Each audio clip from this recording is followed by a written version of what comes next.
World cup winning नंतर हार्दिक पांड्या बोलताना अक्षरशः हेलावून गेला होता, रडत होता, इमोशनल झाला होता, त्याला धड बोलताही येत नव्हतं।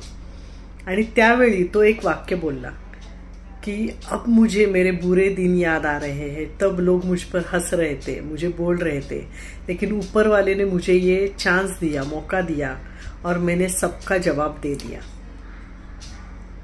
हे वाक्य अक्षरशः माझ्या मनात कोरल्या गेलं आणि आपण प्रत्येकानेच ते लक्षात ठेवायला पाहिजे की वाईट दिवस, वाईट वेळ प्रत्येकाच्या आयुष्यात येतच असते। त्यावेळी आपले पाय ओढणारे, आपल्यावर हसणारे लोक सुद्धा असतात। फक्त शांत राहून त्याच्यावर विश्वास ठेवायचा।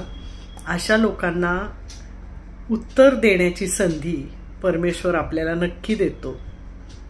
शांत राहून त्या संधीची वाट पाहायची। वो मौका जरूर आता है।